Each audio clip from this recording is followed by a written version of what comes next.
Hello. Hey, Sui. Hello, Tynan. How's it going? Pretty good. How are you doing? I am doing well. The event's been insane this year. Yes, I can see that. I'm looking at the colony right now. Yeah, what's your We've thoughts? got quite a mature setup going on here. Yeah. We got some pixel art as well. I can see that. I saw Star Trek, so I was excited. I don't know who added it though. Tynan's a touch Nice. loud. Okay, I can make him a little quieter. There you go. Alrighty. Maybe I'll just stop speaking so intensely. Oh my gosh, now I have to turn you up so we can hear you. We'll get it. We'll get it. Don't worry. We got this. And on year 12, we finished Watermill Generator, so Yeah. Awesome. That Yeah. makes sense because I don't think you have a river. No, I'm just literally researching everything that's not already researched. All we have left is foam turret and moisture pump, so Nice. yeah. Alright, so do you want to like start off with introducing yourself? Sure. I mean, I'm Tynan Sylvester. I created RimWorld originally, although the team has certainly grown up since then. But yeah, started up in 2013. Awesome. That's pretty much it. I mean, you can ask me any specifics you want to know. Yeah, so we do have questions. People are able to donate to ask you a question as well, all for charity. So to start off with, we have a question from Daisuke-kun, and he says, with so many mods available for RimWorld, what are some of your favorites?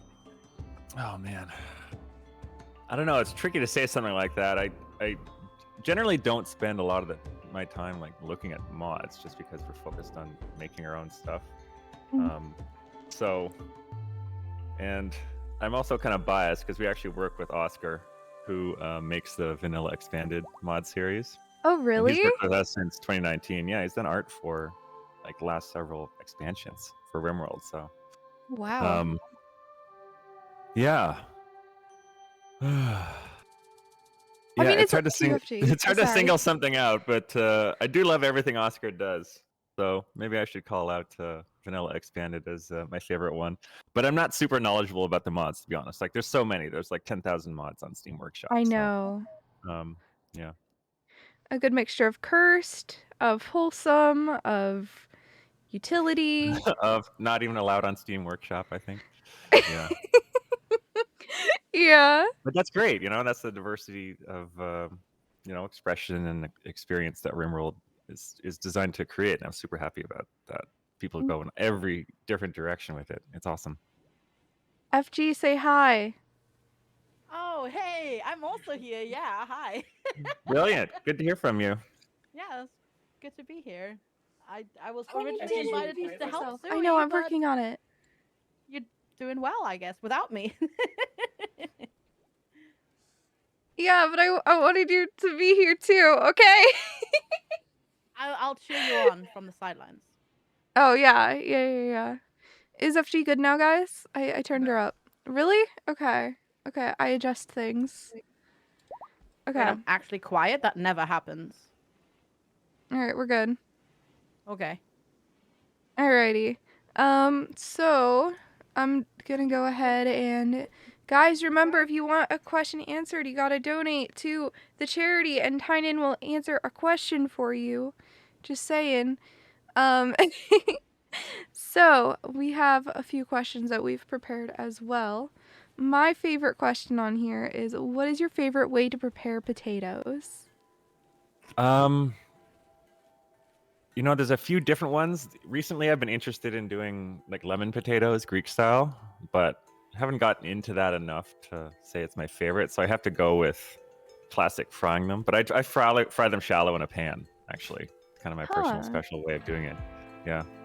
You peel them and then chop them into little chunks, put them in the pan, oil, and like a centimeter of oil at the bottom of the pan, and kind of fry them, and you have to watch them carefully. And the key is to constantly sort of harass and mess with them, and then they get this sort of roughened surface that makes them fry like with more crispiness on the surface.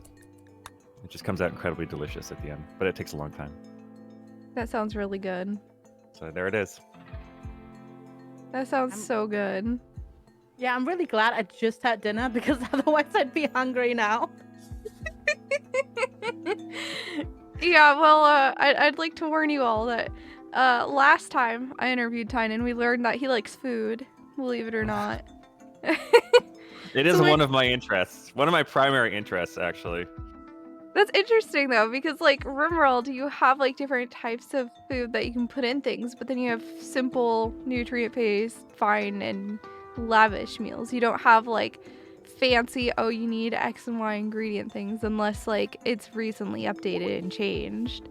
Yeah, I've thought about the other design where you have specific meals like Valheim style, where you can have one type of meal that's made out of XYZ and it gives you a certain like a speed bonus, and then you have another type of meal made of a different ingredient and it gives you like a healing bonus or something. But that's just not how the game works, like at this point it's pretty established the way it works right now, I think. But there's a million ideas in the background. No, that makes sense. That makes sense. Let's see here. I'm very prepared. As you can see, I am the most prepared person you've ever met. It's fine. So if because you went with your favorite question that you came up with. Potato. So Yeah. my question is actually that I put on there is, what is the most surprising cheese tactic a player of RimWorld ever came up with that like completely surprised you? And that you just went like, this is not how you're supposed to play this game. Oh man. Well, there's been quite a few cheese tactics. I would say an interesting one was when people, I think this still works, it might still work, would create a one-wide killbox tunnel and then place their melee fighters on the corners of these gaps so that they could attack through the closed corner of the wall and attack people inside. So that one was pretty entertaining. Pretty insane. But I think more recently with Tox gas from biotech, people have been making some like gas trap hallways that are pretty much automatic kills on everyone who goes in. I mean, there's so much player freedom in the game, and people can control the environment so well that there's always going to be ways, realistically, to like sort of outsmart and easily defeat raiders with a killbox strategy. And that's why the strategy we've taken with the design is to create different types of threats so that, yeah, you can do like super clever things and feel really smart against certain types of attackers who are using certain strategies, but then they'll do something different and it's not going to work every time, right? So it's, I think clever killbox strategies and like cheese strategies and these tower defense type things are awesome and hilarious and totally legit gameplay. At the same time, I don't think it should completely solve every challenge in the game with a single strategy, So it's just about trying to put in that diversity. That's how we've done it. But yeah, the corner attacking and I think the toxic hallways, I think, are the new hotness. But there's been so many over the years. I'm sure I've forgotten many more than that. Yeah. My favorite cheese tactic is actually putting human meat in a nutrient paste machine and then having those nutrient paste meals fall into another hopper on another nutrient paste machine and the human meat debuff goes away. Oh, that's clever. What? Yes. No one ever reported that one, but that's clever. Okay, we've got a couple donos really quick. Let me just quickly. Parkside, thank you for the 40, and Octomage donated $169. Thank you so much. Octomage, let me know if you had a question you wanted added as well. All right. And then Parkside did ask a question. He said, will you ever forgive Italics for letting you be timed out on his stream? I think I could get over it. I don't know. We'll have to sit down and have a heart-to-heart sometime. But yeah, I think we can get over it eventually. Are you confirming a heart-to-heart with Italics then? At some point, we'll figure it out. Ooh. You hear that, chat? You hear that? I'll try to calm the deep rage and hurt that I feel from that, though.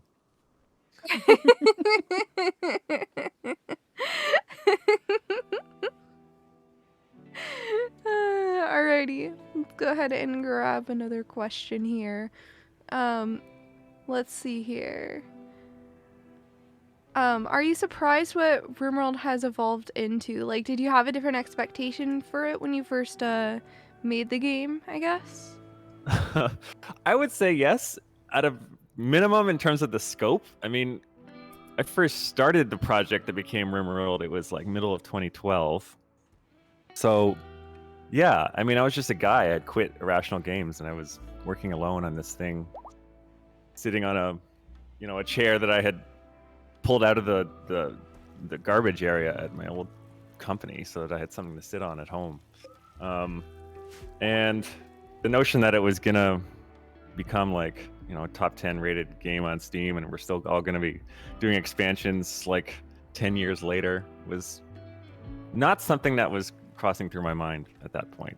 Like the first Kickstarter, I think set the goal for $20,000 Canadian, and even back then, I was talking with people around me, and we're all like, "Man, that's a lot of money," I wonder if we can get that, Of course, it went on to over like 12 times that or something around there. So, and that was just the first Kickstarter in the first month. So,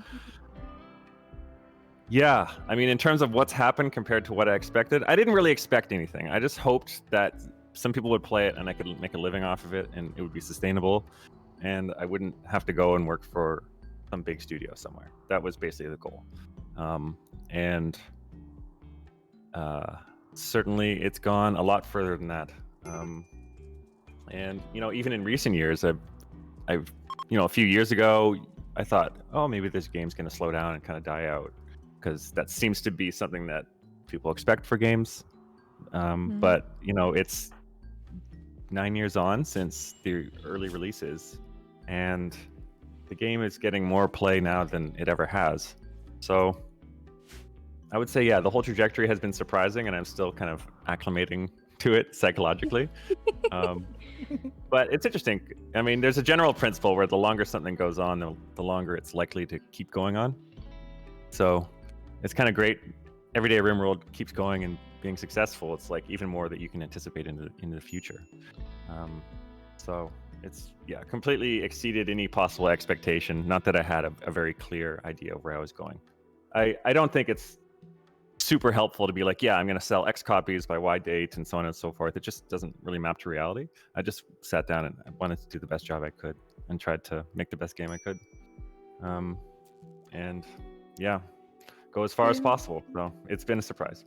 I feel that way with the charity event in a way. I just haven't processed the numbers or like anything. It's just kind of like, this is the thing I do. And that's all I think about. Like, it's just over the top of my head. I can't let myself think about it too much, or I think I'd get like mad imposter syndrome and super overwhelmed. So yeah, sounds like you're kind of similar about RimWorld in a way. Yeah, I mean, certainly it's been years and years, right? So obviously I'm used to this stuff now. It's just, I don't think it's incredibly productive to try to make a metric of future goals, or at least in terms of numbers. I haven't found that to be super useful. So yeah, things do just tend to happen by surprise in some sense. But that doesn't mean that they're considered shocking in some sense, although certainly RimWorld still going on now would be kind of shocking to hear about 10 years ago. For sure. But yeah, that's pretty much it. No expectations really up front, just hopes, and much smaller hopes than this. You mentioned, were you working at a game company prior to RimWorld then? Yeah, I worked at Irrational Games on BioShock Infinite. Oh, yeah. For almost just under 4 years, I worked there. And that was what I did just before I quit and started making projects that ultimately became RimWorld. I quit in start of 2012, and then through those early months, I wrote my game design book, which was a great experience because not that it made money for me, because books don't make any money. You basically get almost nothing in any realistic scenario. But writing all that stuff down was, I realized afterwards, an incredible way to sort of crystallize game design understanding and knowledge and come up with theories that I actually knew and believed in, and understand what I thought about what I was doing. It's very easy to have this sort of amorphous blob of experiences and impressions and thoughts and ideas, and that can certainly be used, and there's skill to that. But the process of writing something down and organizing it like that had this like super powerful crystallization effect. And I think without doing that, I couldn't have found the insights that let me create RimWorld afterwards, which is what I did next. So I put the book out and then basically immediately started on these game prototypes to try to make something that would make a little money and let me keep eating and keep living my life like that outside the big studio system. So there was like several of them. I think some of these are available online, but I actually made like 5 or 6 different games at the time. Now these are all like 1-month prototypes, so they're incredibly ugly. Don't even have a main menu in most cases. Largely like not fun at all, but I was just trying to get to the point with each one where I could evaluate whether I thought it was a powerful concept or not. And I've always had this belief, or I have for some time, that I think games really sort of work, or they don't work at the core of them very powerfully. You know, I observe a game like StarCraft, and I think that if you played that even with just Marines and SCVs and like no other units, basically, and just like 2 buildings, I think it would still be a pretty fun game. And I think that's true of a lot of games. They reduce down really well. Like a shooter game, you know, those of you who remember like Unreal Tournament with the Instajib rifle, people would just play this game mode where everyone had the same weapon all the time, no matter what. And it just shot 1 shot every second or so, and it was perfectly accurate and killed everybody in 1 hit. And that was super fun and popular. So that was like the absolute minimal version of a first-person shooter. And you can observe from that it doesn't take a lot of stuff to make the game good. The extra stuff, all the extra levels and extra weapons, they sort of add content and volume to it, but it's still fundamentally compelling at its core. And that's what I was looking for, something that felt really compelling at the core like that. And so I went through a bunch of prototypes. I made like this zombie world survival game, and I made this kind of mix between like audio surf, where there would be music that you would play to, but the actual gameplay was you're fighting a arena battle against fantasy monsters like Smash TV, but it's also tower defense. So you're putting down towers to defend your thing during the arena battle. So it was this bizarre mixture of 3 different genres, which was kind of fun, but like it didn't hit as hard as I wanted to in the prototypes. And I made a like economic sim about managing a team of mercenaries, kind of Ooh. half inspired by Jagged Alliance 2, but without the actual combat side of it. You would just do the economic side, which I thought might be interesting. Wasn't interesting enough, no. And then I did an actual combat game, and this is where it started turning into RimWorld, because the RimWorld combat system is actually based on this prototype of this game where you'd fight in some sort of revolutionary war against government forces doing missions on this sort of overmap similar to FTL. And you would just start out on this little map and have to command your guys through a fight over a short period of time to like rescue a dude or capture a dude or something like that. And that was okay, but again, it didn't really hit that hard with me. So we're up to like 4 prototypes. I got to the 5th one, which was this game where you would build and manage a starship while it traveled around. And that one, I was just getting annoyed with the fact that in order for your guys to go outside, they have to go through this airlock. And it's this whole, it was a sort of inherently, obviously time-consuming process to do that in order for that to be meaningful. But it created all these AI issues where the AI sucks at planning multiple events in a row. So they would like go out to repair the outside wall, then come in to eat a thing, and then go out to repair a different outside wall, and then come in to like haul an item across the ship or something like that. And so the constant dithering between inside and outside was kind of annoying and really not that entertaining. Plus, just having nothing outside the ship, because it's space for the most part, seemed problematic in terms of just having nothing interesting to interact with. So I basically took that game and put it on the surface of a planet. And this is what ultimately started moving towards being RimWorld.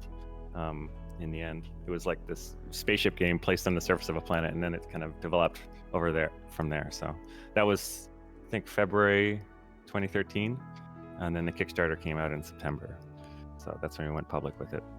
So yeah, but all through that time, like I was just trying to make something that would hit reasonably well, and yeah, just trying to find a game that worked, that had a strong core. I actually remember when I first realized that RimWorld could have a strong core. It was called Eclipse Colony back then, the prototype. I had a couple of my friends over to play it. Just, an old friend from middle school and his girlfriend. And they came over at like 10 p.m. and they started playing it. And this is back when it was just like little yellow dots for the colonists. And all the buildings were these bright blue shapes, and there was no terrain system, so the ground was just sort of this bland surface that didn't really interact at all. And it was just terrible in all sorts of ways. But you could still order your colonists around and set work priorities and build things. Mm-hmm. And my friends, they didn't say like, oh, they loved it, this or that, but they just actually wouldn't leave. And they like wouldn't talk very much. And so we all ended up like falling asleep like 2 or 3 hours later at like 12:30. Well, my friend was still playing the game, and I had to kick him out at the end. And I was like, yeah, okay. I think that's a good sign that this is something compelling, even though it sucks so much and so many of the details, and there's so little content. That's what I was looking for, with like a core concept that really hits, Like if you made a first-person shooter with one instagib weapon and one map, it would still be pretty fun. Yeah, especially in a world where first-person shooters don't exist to a great degree. And I think that's what I was looking for. So the particular combination of ideas with RimWorld, I think, hit really hard and worked really well. And it's just been kind of expanding on that discovery ever since.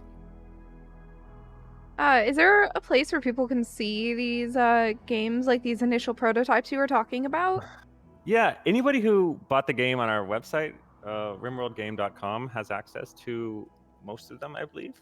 On the download page, they're there. They've always been there. They were part of the original Kickstarter rewards, and they've just, I believe, left them there since then, if I'm not mistaken. Otherwise, I'm pretty sure you could probably Google them up. I released them as something called the RimWorld Prototype Pack. That said, not everything I mentioned would be in there probably, because some of the projects were not really related to RimWorld, like the music game or the zombie game. So maybe I should find those and put those out. But they're not good at all, Like you're gonna play them and be like, oh, this is just like stupid, broken, like incomprehensible piece of garbage, essentially. So I think it's important to be able to find ways to evaluate things early in their life cycle. That's kind of like a game design skill, because if you need something to be absolutely finished and polished, etc., to know whether it's good, anybody can figure that out basically, because you just react to it emotionally. So it's more of a intellectual analysis. Every game seems kind of crappy when it's early enough, but knowing whether it's moving towards something good is more of like something you can figure out using patterns and heuristics. But I wouldn't say that they're compelling experiences for the most part. They're intellectually interesting only.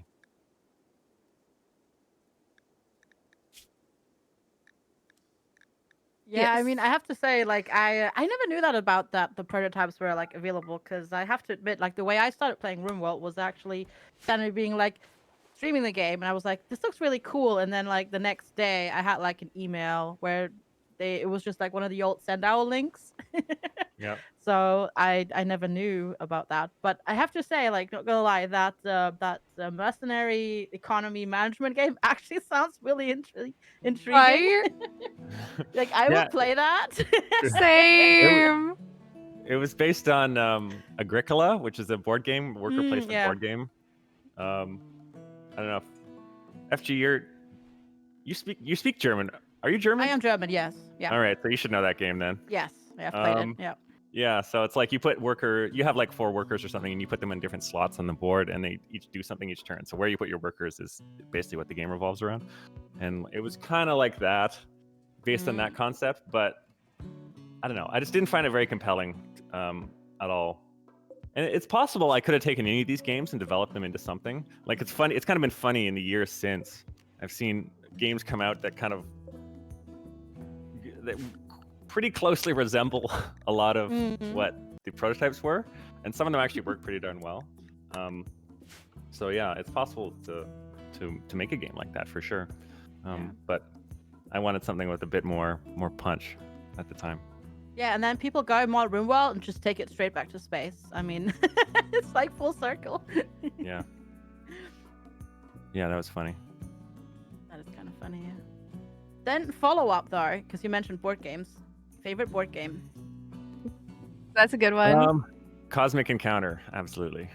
Ooh, Because yeah, it's I've played so a lot of ridiculous, and things that happen are so stupid, and everything is so overpowered and absurd, but it all kind of fits together in a weird way.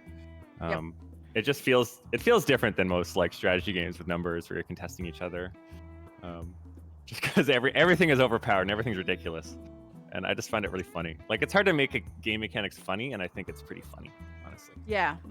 So definitely a favorite of that. I should play that again. I've been thinking I need to order a copy. Oh yeah, absolutely. Like, and the more people, the better. And then you like work against each other or with each other, and alliances are forged. And then the next round, it's like, no, you went against that person, but I'm going with. It's so good. Yeah. We play that a lot.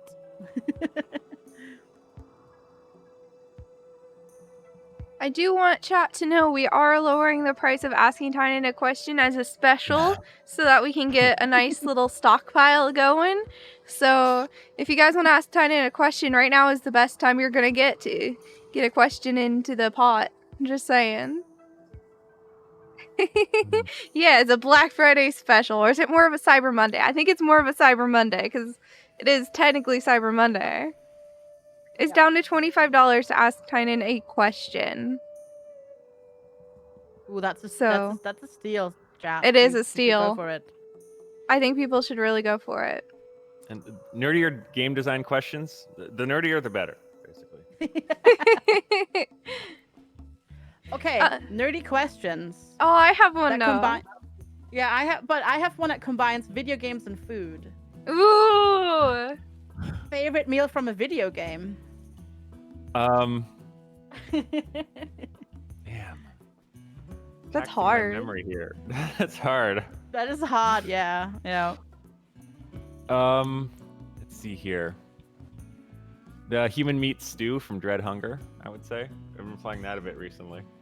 But it's extra good because you don't know you're eating it until after you have, and then you're a cannibal, you know? Oh. So surprise cannibalism. Surprise cannibalism. I'll go with that. That's what Why does it always come down to cannibalism? It always comes down to cannibalism. Hey, look, I have no unhealthy interest in cannibalism whatsoever. Totally. No. No. There's no reason you added it to your game. No. Not It's at all. funny. In some sense, like, people are like, oh, you added that to the game. I'm like, I didn't add that to the game. I just added, like, eating meat, you know?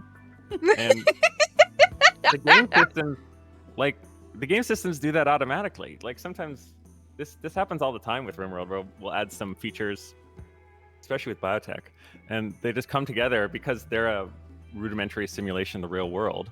It's like, yeah, you can chop up an animal, and then there's meat, and then you can eat the meat, right?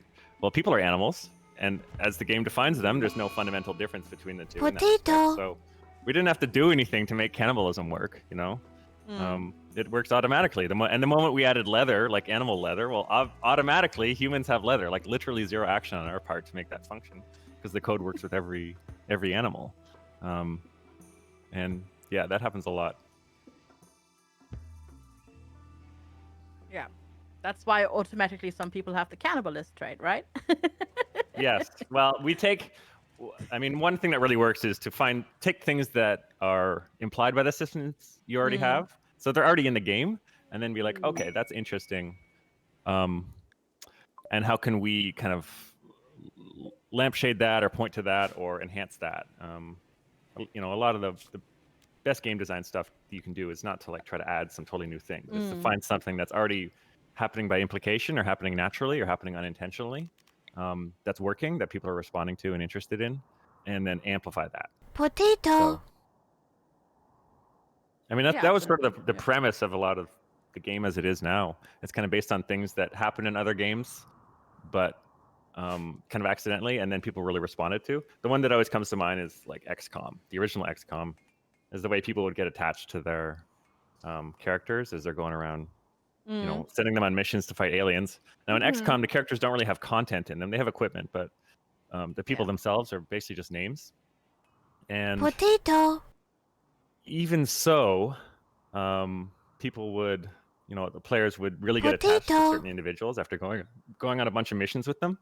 And it seems like that wasn't something that was really, super emphasized by the design of the game originally in XCOM, but it was something that was happening anyway. So if there's some like valuable thing that happens accidentally and there's value coming out of it in terms of the emotions and experience and the stories, then often that's a sign that you can just take that thing and like expand on it and amplify it and emphasize it. And it'll work really well, It's like if you build a machine that like works accidentally and accomplishes what you want. Probably if it's doing it by accident well enough to notice, then it can do it intentionally much, much better. So a lot of the sort of character orientation of RimWorld, the deep original inspiration for some of that was things like XCOM, where people just get attached. And I sat down and I was like, okay, how can we make people get more attached in ways that are, not burdensome to people, so not too much information. So like just a few traits and some backstories, minimal information to build that connection.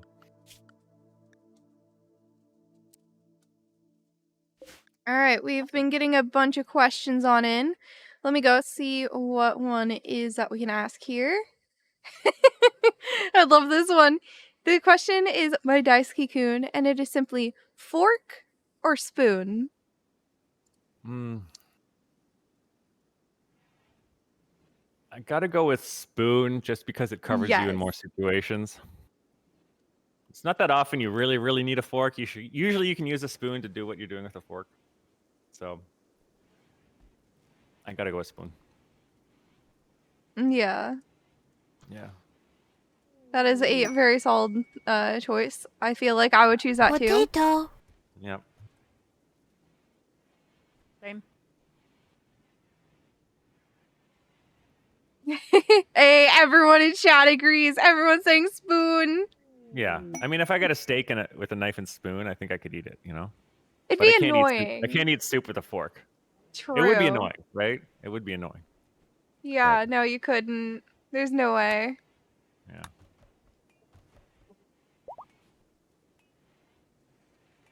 I got it, Sue Boy. Don't worry about it. Okay. All right, another question. How do you balance information and not overwhelming someone with UI design? That is a very big question and very challenging to answer. So I would say it comes down to the details of, I mean, it's a detailed question about every single interface in the game.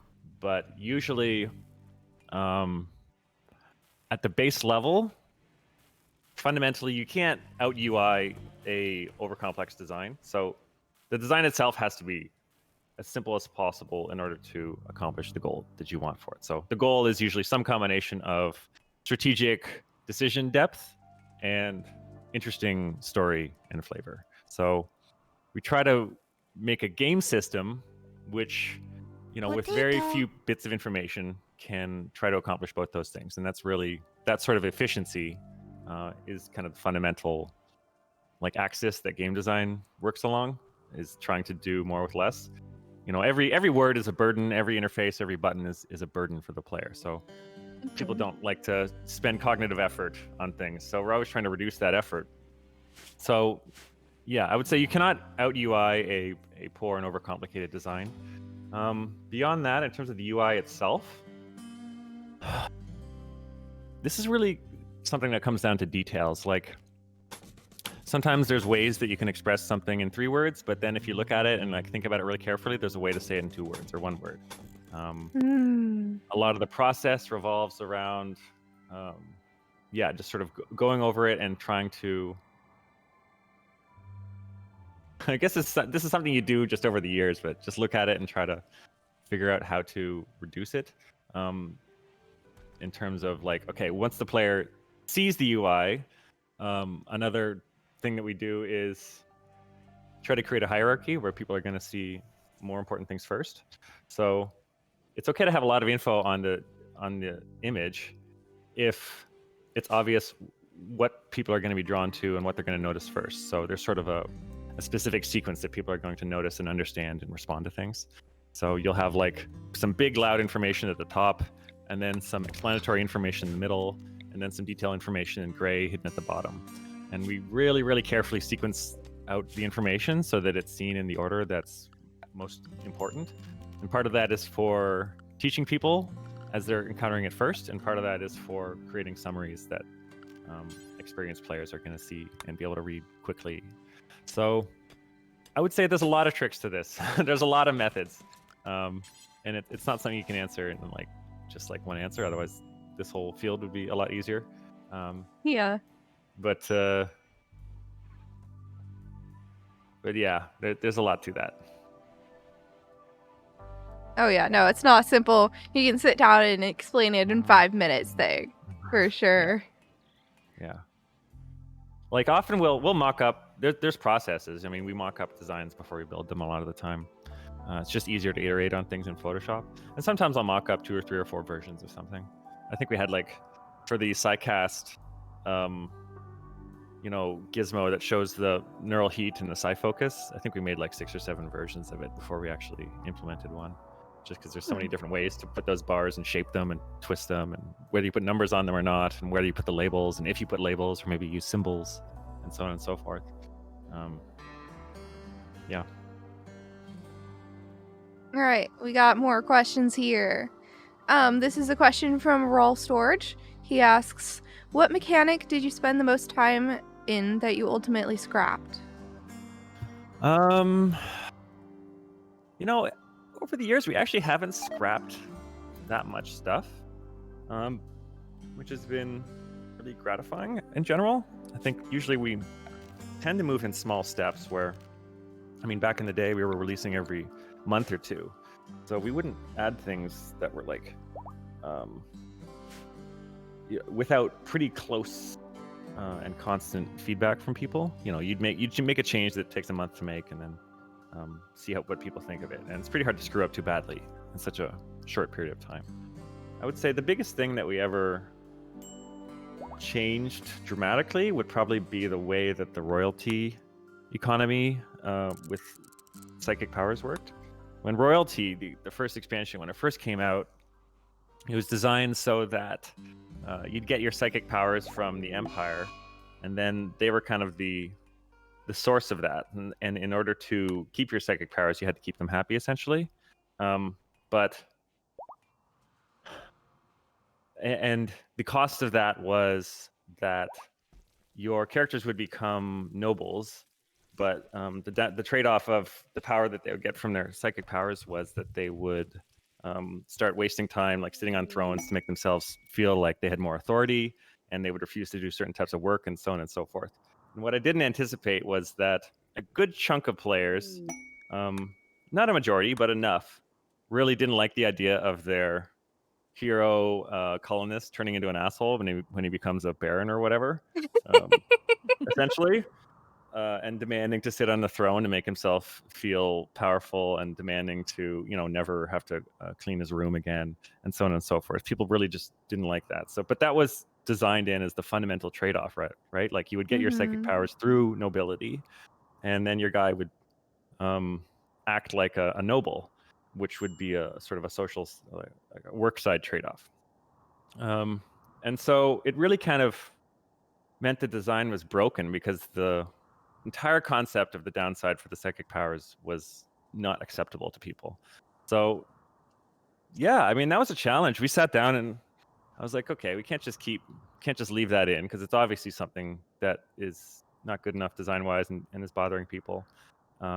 It's still a valuable concept, so we left a version of it in the end. But for the broad, like as a trade-off for psychic powers, we needed something else. So we thought about all sorts of things, like, maybe they don't turn into an asshole, but maybe they have to do like useless work for the Empire, where they have to study these like ancient texts or something, and they have to do like imperial exams, like ancient China type thing, where you have to memorize these Bible-length books of characters or something. And so the downside would be that your guys would have to spend their time on this labor in order to stay in the good graces of the Empire. But even that doesn't feel that great, I realized, because the idea of doing useless work just feels useless. So it doesn't really feel that great. Plus, having to sort of koto to these this particular faction who is perfectly likely you might not like because they're not incredibly likable, the Empire, also wouldn't sit really well with people. So there was a real problem with how to make a downside for the psychic powers. And took a whole bunch of brainstorming. And eventually I came up with the idea of doing it in more of a Jedi temple kind of way. Now, the Jedi don't really have to do this in the movies, but I proposed the idea that they have to meditate and they have to build up this sort of psychic energy, the psi focus, over time. So and from that sort of sprung forth all these other notions of like, okay, they can meditate in different ways depending on who they are. So, you know, if you get your psychic powers from the Empire, like I didn't want to just throw away the whole throne room thing, right? Because we had already built all this content around it and it looks kind of cool and it's a cool thing for people to build. And we're always looking for cool things for people to build. Really, it's a building game, so, you know, you should be able to make something that's interesting, and that's part of the content, is something to build. And the throne room was that, and that was working on that axis. So I was like, okay, what if instead of sitting on the throne to make themselves feel better, what if they're doing it to meditate, and it's like a meditation throne?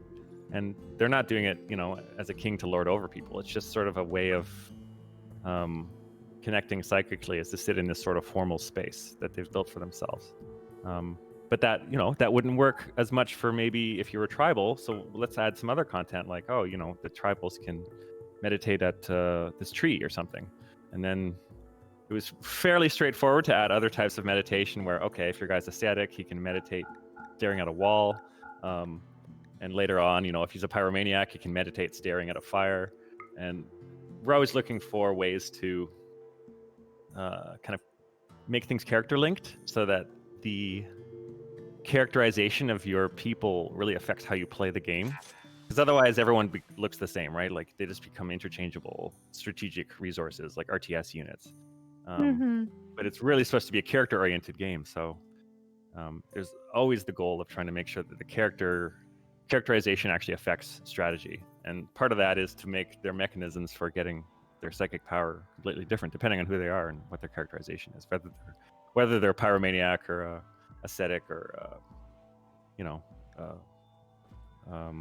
sort of future colonists from the future who became noble, or a tribal, or so on and so forth. So the thing we had to scrap, was the whole concept of the Empire judging you and then deciding whether to give you the powers or not.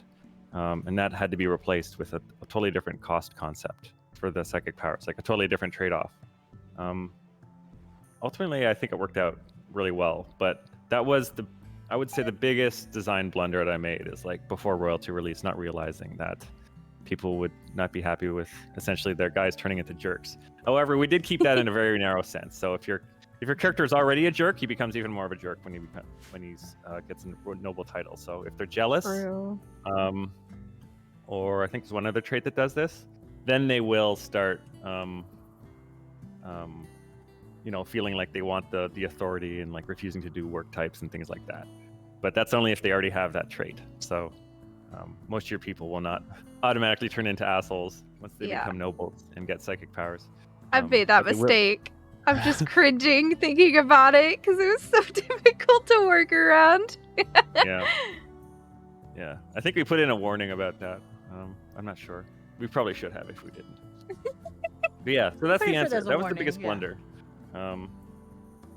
But you know, it wasn't too bad. I guess it took us like 2 or 3 months to figure that out and fix it. But I'm proud that we managed to get through it and like come up with a good resolution for it. All right, I have a really good follow-up question here. What part of the game are you most proud of? And this is by Flamethrower is asking it. I would say it's really a game where it all comes together, you know? Like, I'm proud of the fact that people have these diverse experiences that I could not possibly have predicted. People have stories that are just so intense and varied that it actually works. You know, that you can get 3 expansions and the entire original game. So that's like, 10 years of us working on the game, putting content in, new systems, new tools, and they all actually play together and like meaningful stuff happens. So, someone's gonna be like, yeah, I had my Sangiophage blood drinker who was became a noble, and then like these pig people came after us, and then like we captured one, and then he fell in love with her, and like they had a baby that was like half pig girl or something like that. And then she would like inherit the title after he died, and then their religion altered so that now they all worship Sangiophages, and so we went on a quest to get her the blood feeder gene or something so that she can be worshipped. Just the fact that the content that the whole design doesn't just fall on its face after having so much stuff in it, and that it's not just utterly incomprehensible. It actually feeds out information like at a reasonable pace, and the stuff that's happening is intuitive enough that people can understand it, even though it's pretty exotic if you really think about it. That's the part I'm most proud of. Like the individual pieces they're all designed to be super simple. It's not the kind of thing where we're like, okay, we're going to do this one incredibly amazing game mechanic or something. I really veer towards just do something simple that works well, that fits in well, that like fits into the larger whole. And I think doing that enough over time in a highly systemic game like this, where they can all come together and people can play it all sorts of different ways and make use of those mechanics in different ways, as long as they're well designed and they don't fall apart and they don't overcomplicate each other and they don't crowd each other out. And the strategies don't just completely dominate each other, and like you don't lose half the game because it becomes meaningless because of some tool or some enemy that makes it meaningless. Bringing together all those simple pieces and seeing them actually work, that's the cool part. That's what I'm proud of. All right, real quick, Buzz. Dude, Buzzcat, thank you so much for that 500 dono. That's incredible. Thank you so much for helping charity, dude. That is so kind of you. Thank you. Okay, I'm sorry. Also, we're dealing with a raid in the game right now, too. It's all fine. It's all fine. Oh, man. Okay. FG, I'm gonna let you take over on questioning for a second. I mean, it's not. You want what difficulty? It's not very difficult, is it? I don't know. What did people do to me? Oh, what am I at? Okay. No, we're on Adventure Story right now, so not bad at all. Yeah, you got this. Okay, this is more of a. Okay, this is by anonymous, so we don't know who said this or asked this. But what advice do you have for young people wanting to get into game development? Do game development, basically. Yeah, I mean, when I was starting out, I was just making games or making maps for Unreal Tournament back in the day. That's kind of where I started, and then I was making mods for a few years after that. So I understand nowadays there's a ton of noise about this and like people trying to get into like game design schools and so on and so forth. I don't think the formal qualifications are particularly useful or necessary. Like when people apply to me, I don't put much stock in those, just because the quality of them is not consistent, basically. But what really does stand out is always someone who has actually made things, and no one can stop you from doing that. Anybody with a computer, essentially, and a couple hours a week can come together and start making things. Now, so my real advice to anybody is just to spend more time making more stuff, and it is almost irrelevant on a long time scale of what you make, as long as it's something that you can find some passion for and you can work through. So I would say, yeah, modding a game is a really great place to start. Just sit down and start doing it. And like the meta level of thinking about, oh, what should I be doing, and so on and so forth, that should be like maybe 3% of the amount of effort that gets put into this whole question, and the other 97% should be just doing something, especially something where you're making something. So make a level, write a game design, make a small game, and release it on Steam. You can do that now. You know, anybody can just put a game on Steam essentially. And if you make $50, great. And if you make $0, no big deal. The other side of it, I would say, is read. Definitely read a lot. Whether it's my book or a couple other game design books are pretty good, I think. But there's also a lot of good reading about psychology, game theory, and story writing. I would say probably are the three topics outside of game design specifically, especially psychology and story writing, to understand. That's if you want to get more into systems design. Yeah. And then, once you've been making things for a while, come talk to me, because, I'm certainly always looking for skilled and passionate people. But yeah, like even something like writing game design articles, I did that a few times. Come up with an idea for something you think about game design, something that works or doesn't work, or a way of thinking about things, and write an article about 3,000, 4,000, 5,000 words, and just explore it. Do a bit of research, and then the next week do something else. Make a level, and then the next week do something else. I will say one thing is to put things, like set expectations in terms of what it actually takes to build skill in this area.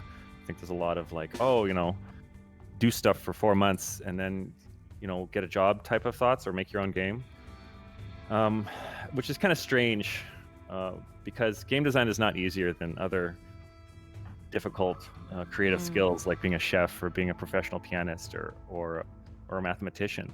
And no one's going to go and be like, yeah, I played piano for 6 months, now put me on stage.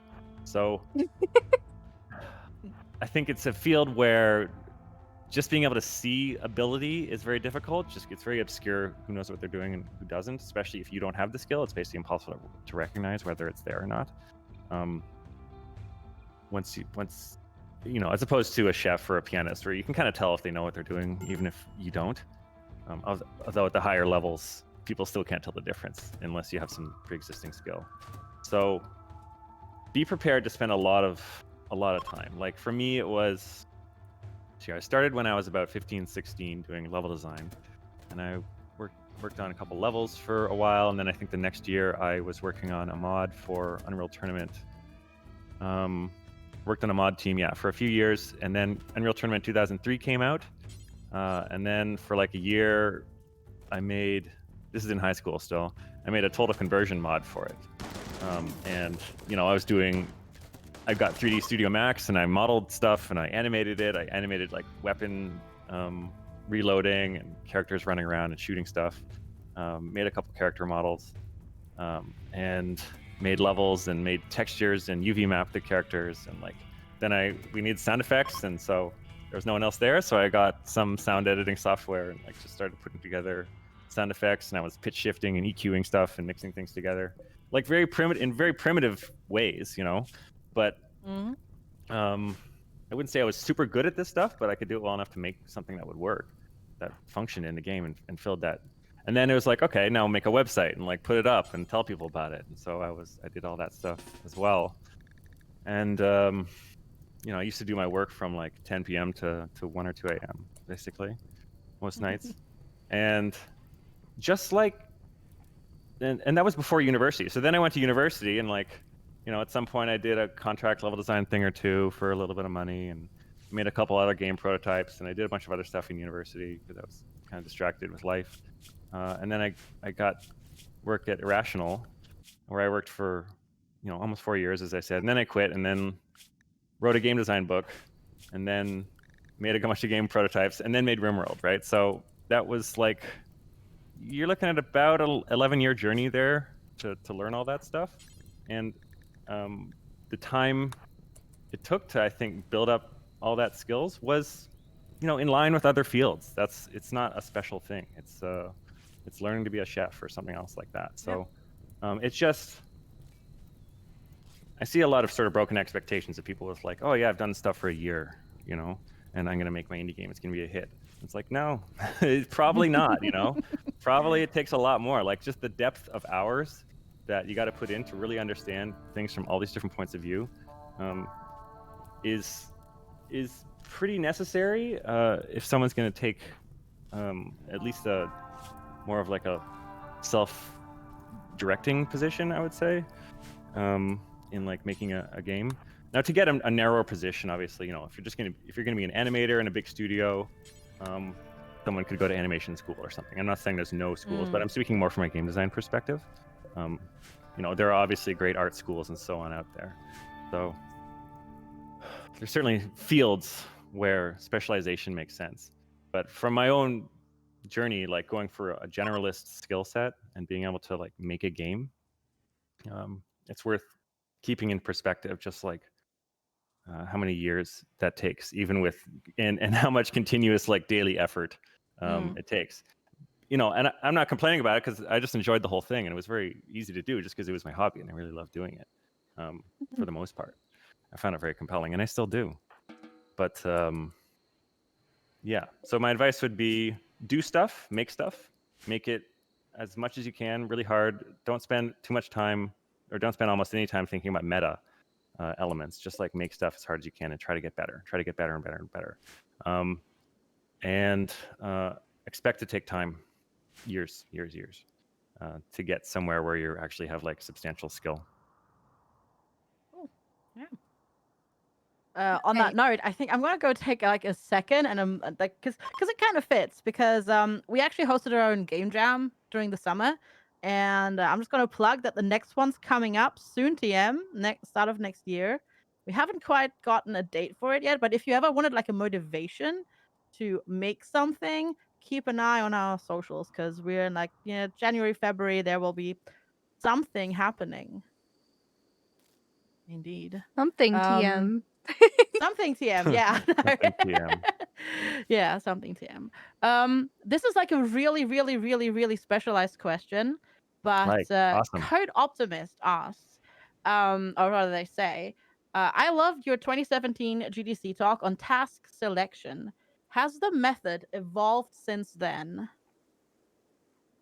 No, basically it's the same thing. It's the same concept. I mean, now it's a little more challenging now because we have we're just passing like 10 people now in terms of working more or less full time, plus a few others who work like on contract on-off basis in terms of like partial hours as needed. So yeah, I would say we're getting to the point where the system might be stretching a little bit in terms of the tools we use, but I'm still sending tasks around on like Google Docs and things like that. And fundamentally, I would say the structure that I laid out in the talk still applies because, you know, I had been using that method for 5 years before that. And, you know, it's 5 years since then, and it's still pretty much the same. So yeah, you build up your pool of things that you could be working on and explore one, explore another. The question each day is just what to do next, you know, and that's the fundamental game design question. So your options are ideate some new concepts and put them into the pool, or organize your design pool to try to figure out, oh, which one's better and which one's actually worse, and kind of sort it, essentially, is what I do, top to bottom. And that's its own task. I'll spend a whole day doing that sometimes. After you put stuff in over the course of a month or something, and it gets kind of out of order because everything just gets thrown in. So it takes some analysis to sort it all together. Your other option is to explore something more. So pick something that looks promising and say, oh, you know, an idea might start with one line, you know, like you can get psychic powers, right, for RimWorld. And to know whether it's a good idea, first you have to design it. And so it's very common for us to like design 3 or 4 or 5 versions of something, or 3 or 4 or 5 alternate things that we could do next before choosing one, just because, you know, you need the design of what it's actually going to be before you can evaluate, okay, how much value will this add in terms of experience? Where's the emotion going to come from? Are there any elements that are going to be confusing? Is it going to break any other kind of game balance trade-offs that we want the game to have? Is it going to destroy performance anywhere? You know, you can't judge that based on a summary or a short treatment. Sometimes you need to go further and be like, okay, actually design out the mechanics. So it's very common. Like I've designed several times more stuff that has ever gone in the game. So, and then once you know, you've got that, maybe you want to design another one, or maybe you want to then go and sort everything again. But ultimately, like fundamentally, the whole process, for me at least, comes down to kind of working with this pool of ideas and constantly adding new things to it and sorting it and massaging it, refining it, and expanding parts of it out. and just this constantly like expanding set of information. Like it's a unit of knowledge about what we think the future looks like and different paths that we could go down. And that still applies, I think. So yeah, we still do fundamentally the same thing, and it's still working great. Awesome. All right. Let's see here. Oh, this is a real quick good one from Anonymous. How do you pronounce mechanator? Mechanitor. Okay. Mechanitor. Biotech added the Sangiophage and the Mechanitor. And the Mechanitor can call the Diabolus and the War Queen and the Apocryphon. Well, there you have it. There you have it. Although, I understand that these words are never spoken in the game. So you could argue whether what I say is, quote, canon or not, but that's how I do it. I think anything that's in your head regarding RimWorld is canon, in my opinion. Okay. Yeah, definitely. All right. Ooh, what was the trickiest problem to solve in the coding? This is from Osakata TV. Oh, one thing I forgot to mention for the last answer. There's that furry xenotype. I call them the Itakin. Yeah. Okay. Or you could also say Yutakin. But yeah, the idea with them is they have their own like language, so it has their own kind of phonemes and their own way of speaking. So, it doesn't have to fit into English very easily. So Itakin. But I'm sorry, I apologize. What was the question? You're good. What was the hardest thing to code? Reachability, probably. So pathfinding is actually pretty easy because everyone knows about. Oh, you just go in and look up A*, which is the pathfinding algorithm that everyone uses, including RimWorld. Although there's a bunch of sophistication with RimWorld because there are doors and there's different costs for different. Characters have different costs through different places, so there's a bunch of data to mess with around that. But that's not actually that hard. The hard part, and this was solved years and years ago, but the hardest thing that I ever coded was figuring out effectively whether you can reach a certain destination, which is tricky because if you just start running A* pathfinding to a spot that you can't reach, then it'll actually it'll scan the entire map, every cell in the map that is reachable, before determining that there's actually nowhere else to expand the path search area to, and it'll tank your performance. So the whole system will hitch the moment that happens, and of course your character will probably search again and again and again and try repeatedly. A lot of the time in the game, we'll have the character looks for something to haul, right? And so they'll scan every object in the map to make an evaluation as to whether they should haul it. And so one of the conditions in that evaluation is it has to be reachable. So they can't be trying to path to each one to figure out if it's reachable. So there had to be some way of doing that. And it ultimately came down to caching the result, but doing it like the traditional way of caching that result is to have some algorithm that runs once at the start of the game where it flood fills different the whole map in different regions and then figures out which areas are connected, and then it just marks each cell with the number of the area. So area 1, area 2, area 3, and if your cell's area does not match a destination cell that's under consideration, then you know that they're not reachable because they're totally disjoint. But that doesn't work in RimWorld because the map is changing all the time, because you can be digging holes out and explosions can be knocking walls down and all this fun stuff. So it became a question of like how to do that in a way that could be updated all the time.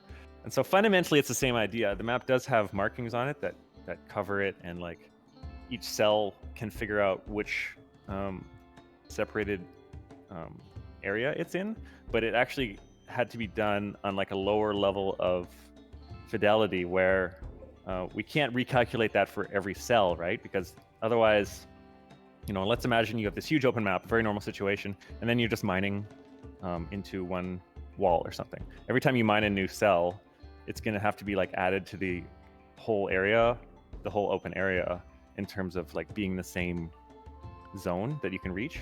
So scanning the whole thing again to like rescanning the whole thing was not acceptable. So it had to be doable in a way that was that could be modified in small areas only at a time. and be modified like in an optimized way. So we created this system where the whole map is actually invisibly divided into these different what we call regions, which on open areas are like 10 by 10, but they're also cut apart by walls and such. So if there's an open area, it'll just be each region will just be a 10 by 10 square, and they just are adjacent to each other. But if you if you have like a small set of rooms, each one's going to be a different region. So the system can modify these regions quite easily and like figure out which ones are connected to them. So like if there's some local modification to the wall, it'll see, okay, this region, this wall cell was destroyed, so we're going to figure out which region it's adjacent to, which pre-existing region it's adjacent to, if any, and attach it to one of them. And if it's adjacent to two of them, then we combine those two into one. And then on the higher level, we are not going to make we're not going to mark all the cells with which overall area that they're reachable from. We're going to mark the regions, and that makes it a lot faster. The regions are also useful for like scanning for items. Like there's a lot of questions in the game's trying to answer about like what is the closest X, or like are there any Y within this room or within 20 cells of me. So it's like if you're a Sengophage and you have fire fright, they're always looking for fire around them, right? So we can't do a naive scanning where they're just searching every cell over and over and over and over again. That'd be too inefficient. So the regions are actually storing like lists, like categorized lists of various things that are in them, so that they can be checked really quickly. There's all this data flowing around just to try to optimize the AI when it's trying to figure out where it can go and what it can reach and what might be near it, essentially. I would say in terms of the code that I worked on, which is not the whole game at this point, that was the most complicated part. I think I made a YouTube video about it a long time ago as well, although I'm not sure I explained it that well. No, you explained that very well, I think, personally. Cause like I was making the connection of like when you when you press G and you get the little tool that gives you like the info of each room, that has to be connected to that, right? Yeah. So each room is a collection of regions, and when you see, like, you can turn on dev mode and you can actually see the regions if you want. I can demonstrate this to you. It might be useful to do that. So if you want, you can turn on dev mode, and then I'll show you the tool to. Gotta remember how. I'm not. Where is it nowadays? I know. Oh, gameplay? No, maybe not. Or general? I don't. Oh yeah, general. It's in the middle on general. Oh, there we go. All right. Yeah. Then where? So, at the top, we want the debug settings. Okay, let me find that. Oh no, debug actions menu, and then there's a tab that says the settings, or the view settings. Yeah. And then it's called, if you search for regions right here, draw regions. Is that what you're? Yeah, draw regions. Just draw regions. And then that's so try that cool. on. And then you can mouse over, and it'll actually show you the region you're mousing over.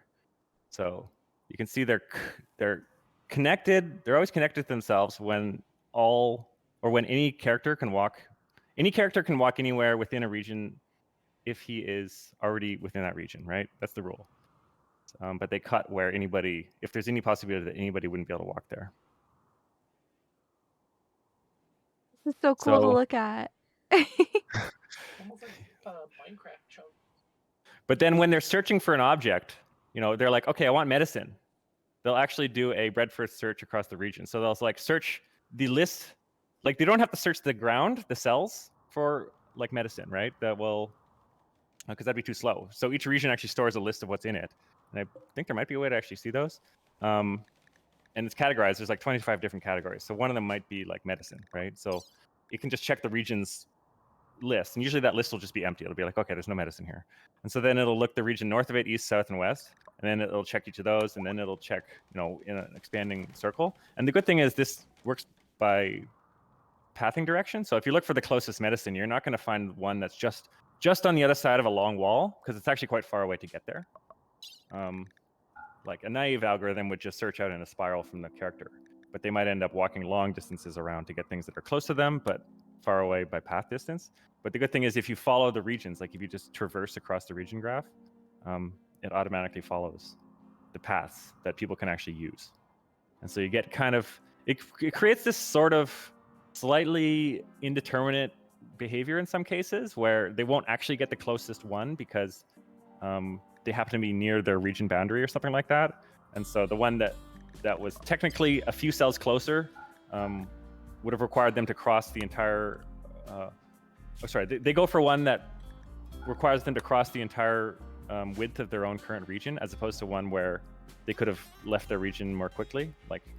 But it's a small enough error that no one ever notices and no one ever cares, because slight like tiny lack of optimization in AI is acceptable to us, and this is the only way the game is actually like playable. Mm-hmm.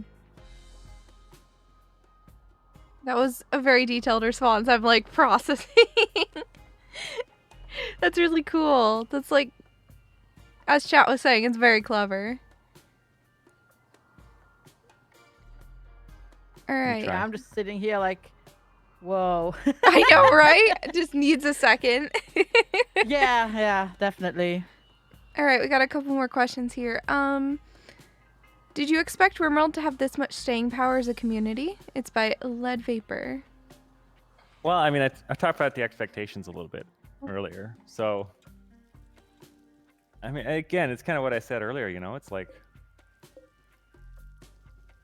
I wouldn't really say yes or no. I wouldn't say that I had an expectation. I wasn't like, fundamentally, if you asked me back then, I was like, I might have been, you know, like 10 years ago, I might have said, yeah, I hope it'll have success and I think it'll die out. And certainly by my actions, I've kind of acted like I thought it might die out at any point, you know. The game was successful and I was like, oh, you know, I was reluctant to grow the company for too long, I would say, just because I wasn't sure that it was sustainable. But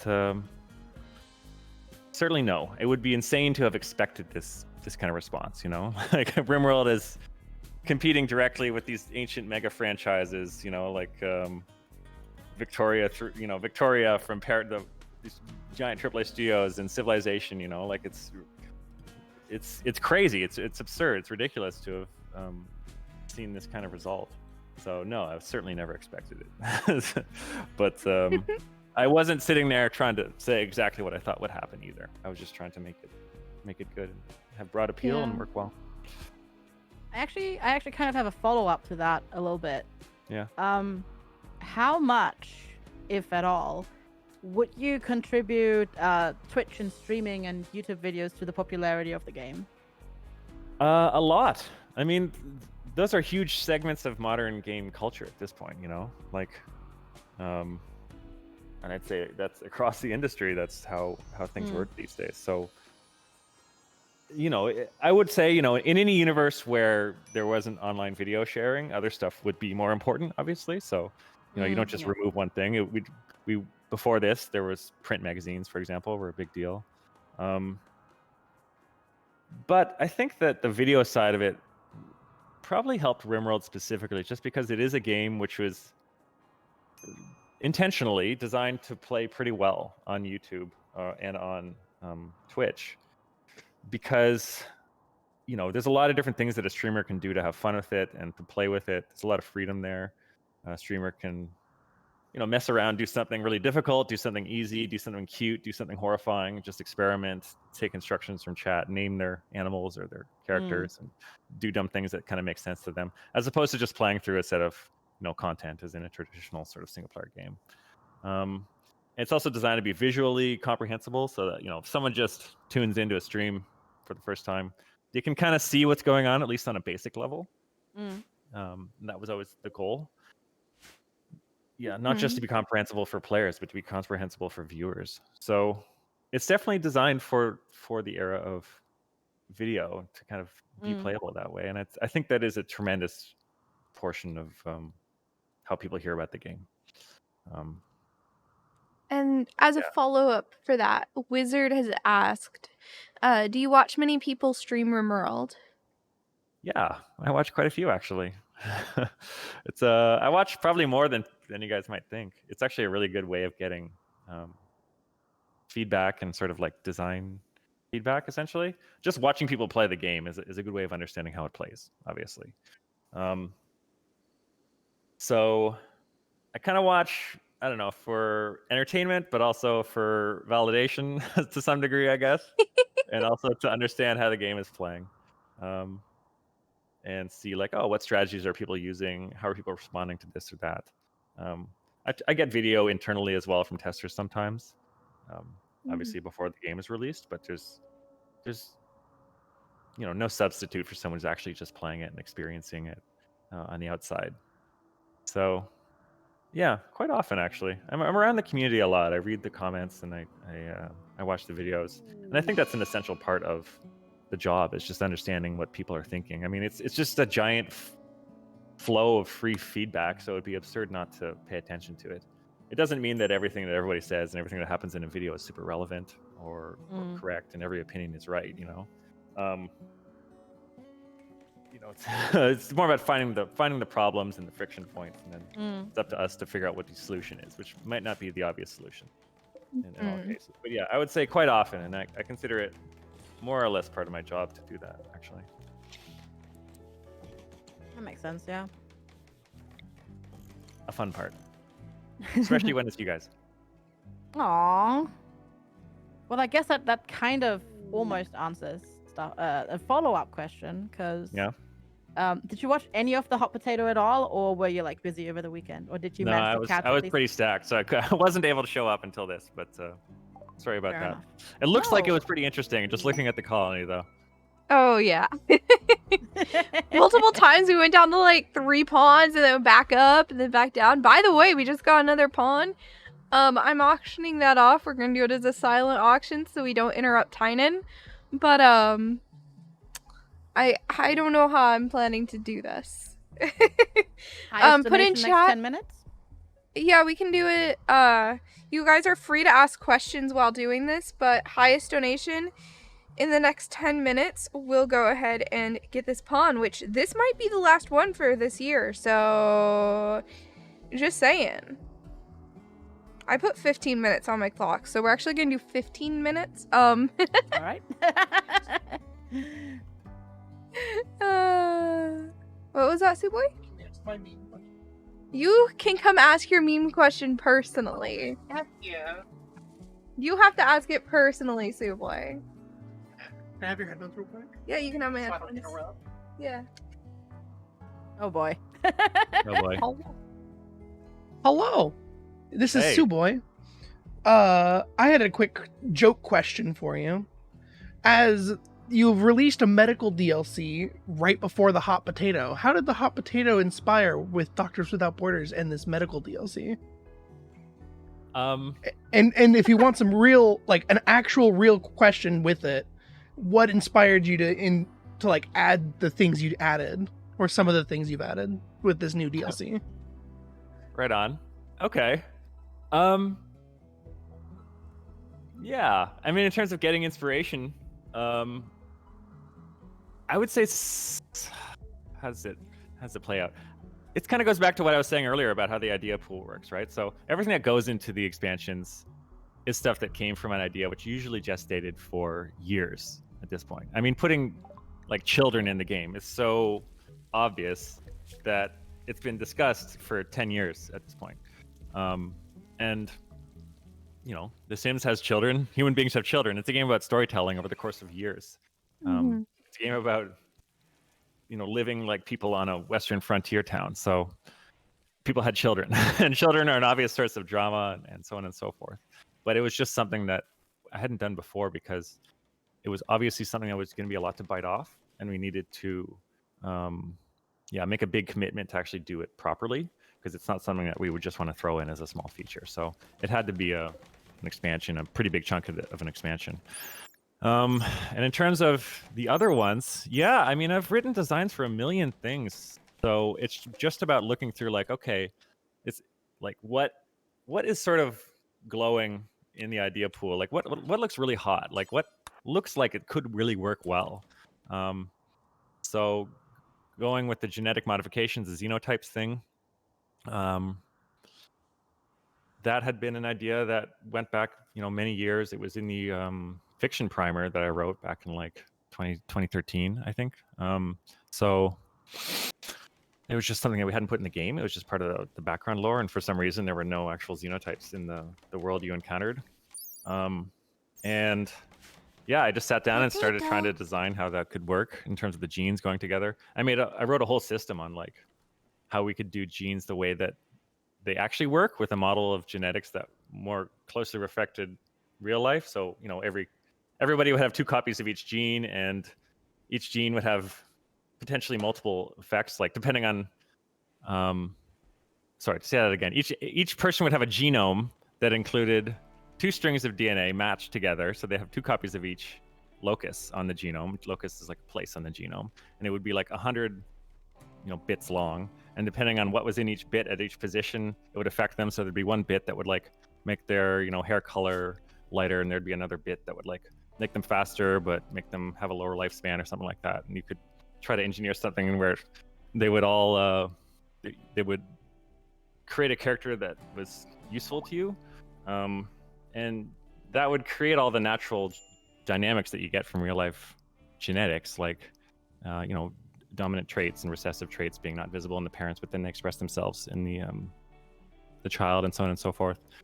But it was just really way too complicated for. I realized after designing it that it was really not feasible to think that people were going to actually try to engineer useful characters in a system that was so difficult to understand, because genes are incredibly difficult to understand just inherently. So it replicated over the fact not only that they did all these interesting inheritance mechanics, but also the fact that they're really impossible to get and hard to engineer. So it wouldn't have been very fun. So I basically rebuilt it as a much simpler system with a list of genes that you can implant that do different things and have specific costs, and each have a little icon. And that made a lot of sense. That made a ton of sense. And having both those ideas in the pool, once again, it made a lot of sense to put them together, like children and gene modifying, right? Because who are you going to modify genes of? Well, I mean, it obviously makes sense to do that on children as they're being born, and putting together genes with the concept of parentage and reproduction, they kind of go together in that sense.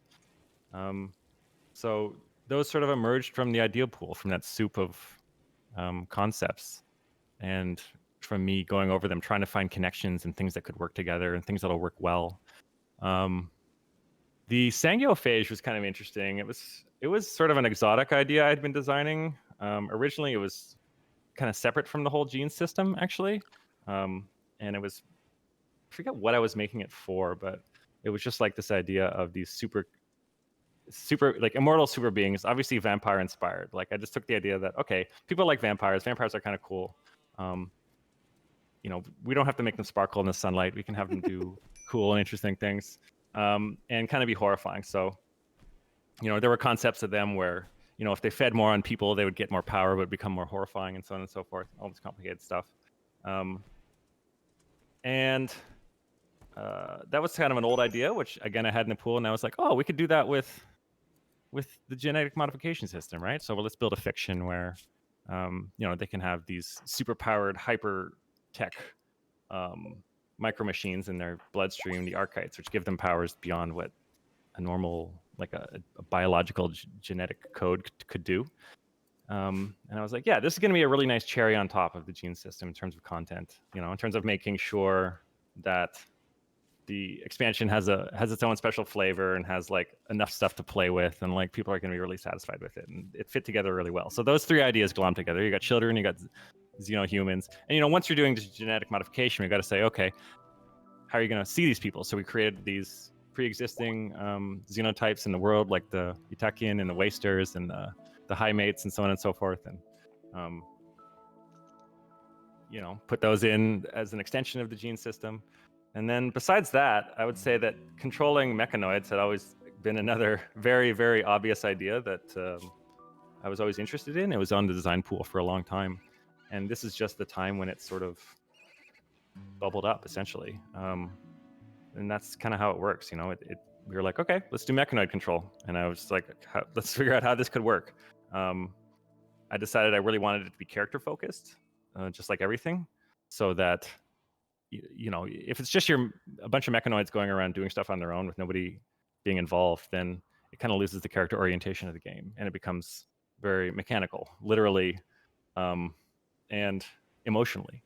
So I made sure to like focus the mechanoids on an individual person, and that's why they have to be each linked to a mechanitor who has the power to control them, who all their actions sort of focus around, and that gives the emotional core to whatever goes on with them, to the story that they might be part of.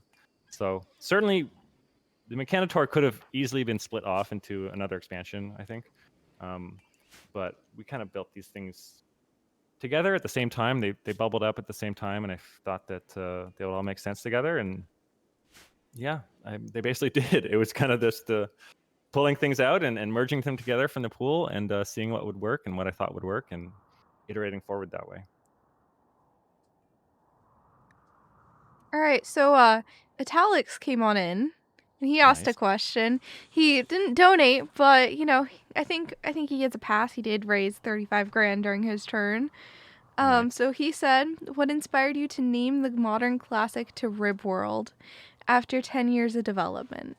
I had some ribs and they were just really good, so I just felt I had to express that, basically. I mean, ribs are delicious, Yeah.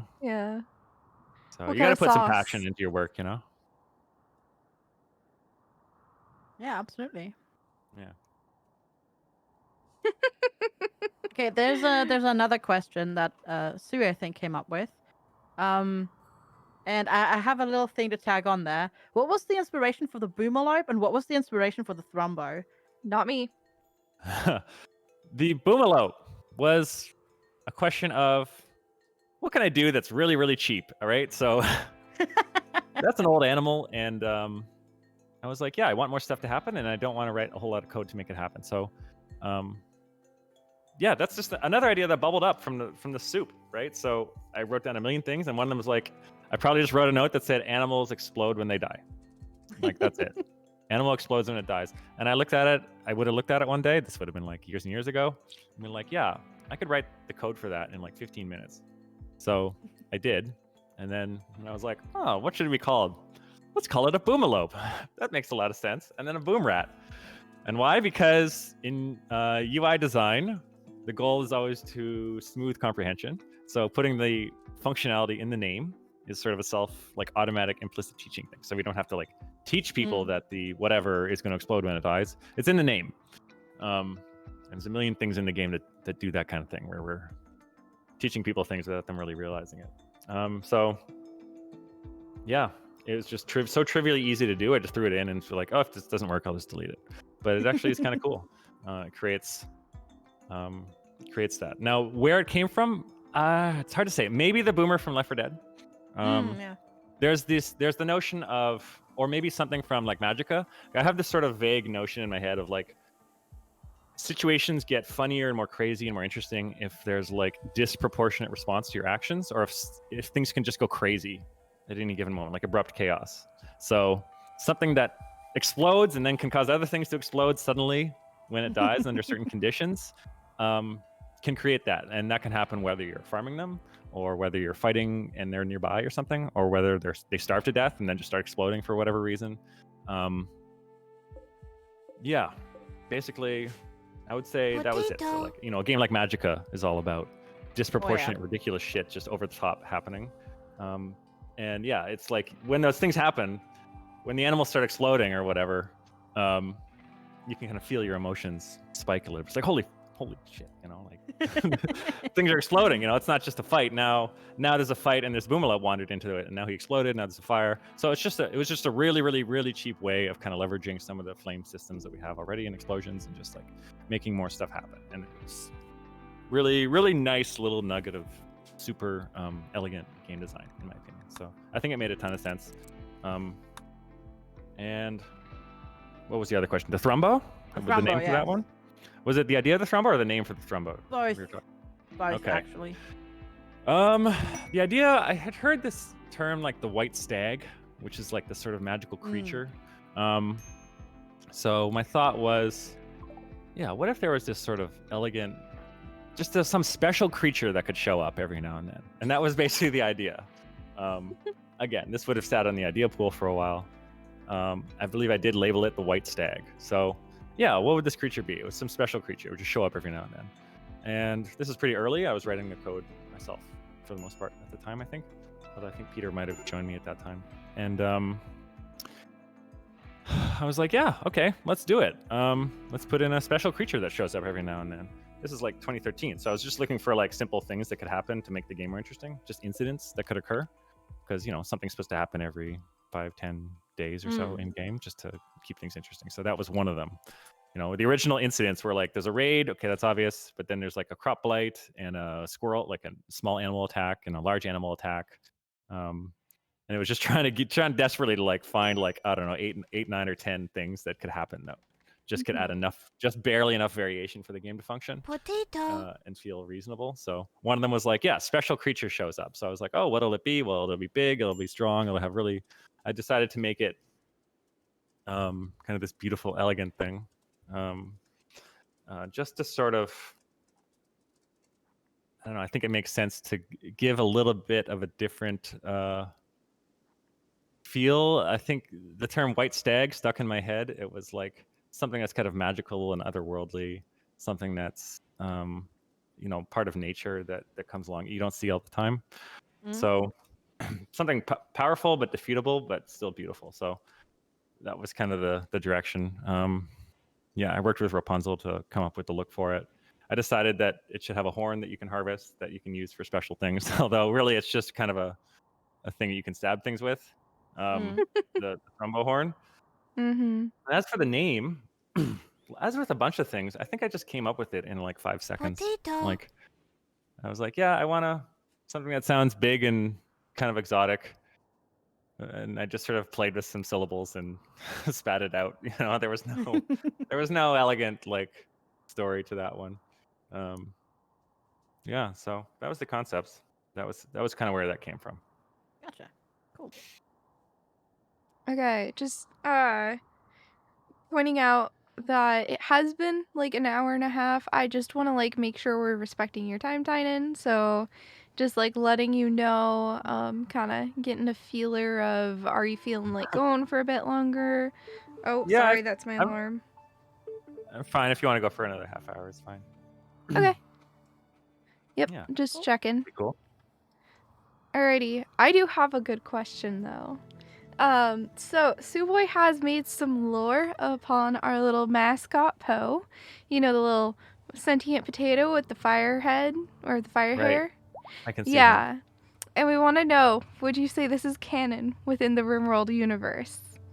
So Suboy's let me explain it. Suboy's idea is Poe was a potato that was left by Luciferium for too long and just got corrupted by it and just kind of ended up being animated.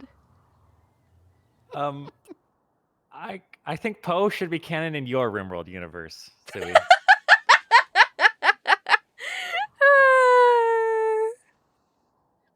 And that's what matters. Mm-hmm. That's what matters. Yeah. You hear that, chat? I gotta know.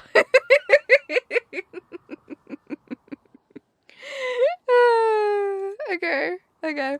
Back to the actual questions. Let's see here. We don't have any more dono questions at the moment. I have a follow up to the whole lore backstory thing though. Will we ever get more than just the fiction primer? Because I really find the fiction primer like super fascinating, and I don't know. I kind of want to just know more about the whole universe because yeah, we are like part of it, but we're at the rim, right? We're mostly apart from like the bigger universe. Yeah, there are certain mechanics that you find everywhere, like the different types of clans and all that sort of stuff. Right. But I don't know. I just personally find the backstory so fascinating. Just reading about it and like, I don't know. Yeah, I mean, it's funny that the reason that document even exists is actually I just read it for myself. I actually wrote it on paper once, like back in what summer? I think 2013 was the first version, and I had my notebook, and I was just like, I was on a little holiday somewhere, and I just kind of spent a day or two just like writing stuff down, and like it was something to ground me when I was trying to create the game in terms of like, okay, what are we making here, and what what kind of rules of this universe are we going for? What's the tone? What's the structure? And why are these people so isolated here? And how does this make any sense? So it's kind of built for that purpose. And later on, I was like, okay, I'll just, we'll just upload it and people will like it too. Or people might like to see it, a couple nerds out there.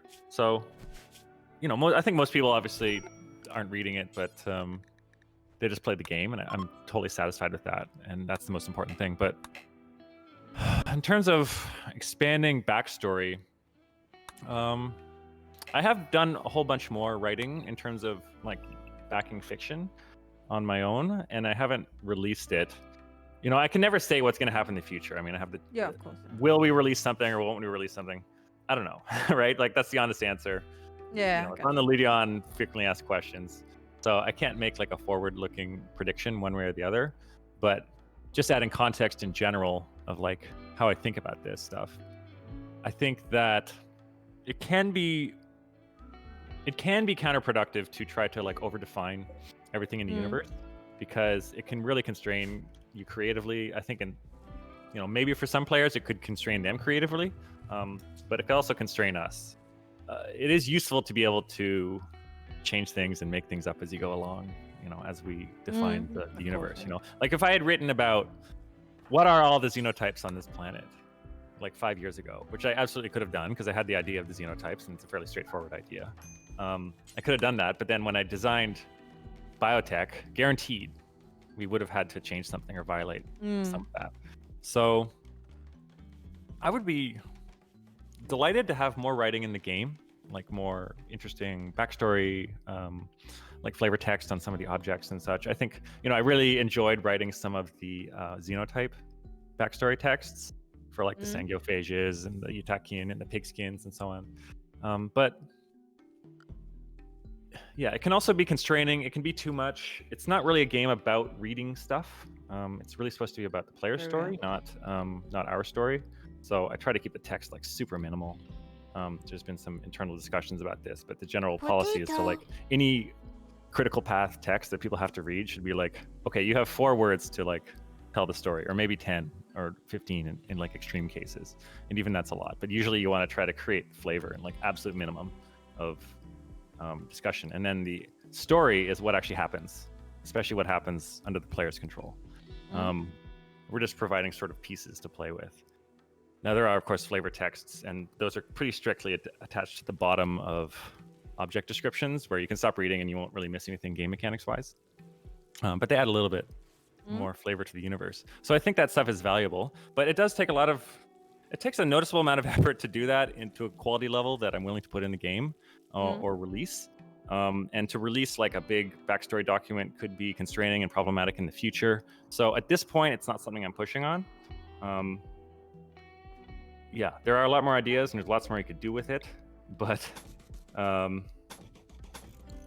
yeah, it's not something I'm pushing on right now because I really want to focus on what the game is actually about, which is players' stories, Oh yeah, absolutely. Yeah. Cool.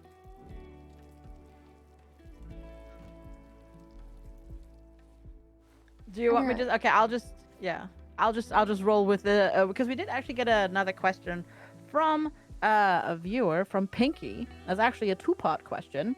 Will frogs be added to RimWorld ever? Also, cats or frogs? What's the preference? Well, cats are already in the game, so I feel like you know my preference there. Yeah. Yeah. Frogs. I mean, again, we're asking about the future here, right? So I can't make any guarantees. True. I would say, just from what I could say at this moment about frogs, there's a couple design considerations that push against frogs. One would be they're quite small. I mean, you could make a giant frog. We did that with rats, basically. So you'd have to expand the frogs to be a reasonable size for the game. But that's not insurmountable. Maybe a bigger one is what would they eat? Because all the animals eat basically grass or each other. And I'm not sure it would make sense for frogs to eat either one of those. They'd need some special behavior to try to stay near water and marshes and stuff like that, which would create challenges because there's certain times when all the animals are supposed to leave the map, for example, when it gets too cold and so on and so forth. So there'd be a bunch of edge cases that would have to be dealt with. So yeah, they're different enough from other animals. They're certainly doable in like a giant mutated form, but there would be a whole bunch of surrounding effort to make that function. But I don't think it's a totally unviable idea. Yeah, it's just a question of whether that would be the best thing to work on at any given moment. Of course, yeah. Mm. Yeah. But what about frog people, though? I'm sure someone's modding it right now. Oh yeah, absolutely. Oh yeah. Yeah. Tongue attack. Yep. You can pull enemies in like Scorpion from Mortal Kombat. Mm. And they love insect meat. Oh, I think we've got something here. Oh yeah, that would make sense too. They'd have be like insect killer specialists. Yeah. Right on. Right on. There we go. All right. Right. Let's see here. What's been your favorite games to play lately in your like free time? I've been playing a bunch of Dread Hunger actually. We've been playing it on the team. I don't know if you know it. It's a 8 players, and 2 of them are secretly thralls. You're in a Arctic expedition in like 1860 or something like that, and you're on this wooden ship, and it's stuck sort of in this cove without any wind. So essentially, the ship has a boiler with a steam engine on it. So you have to go out and try to get coal and bring it back, and everyone's starving to death. And then there's a day-night cycle, and people freeze. And so it's like a collective survival game. But two of the players are traders, the thralls, and they have some magical powers that can create like whiteout storms, and they can send cannibal attacks against you, and so on and so forth. But you don't know who they are.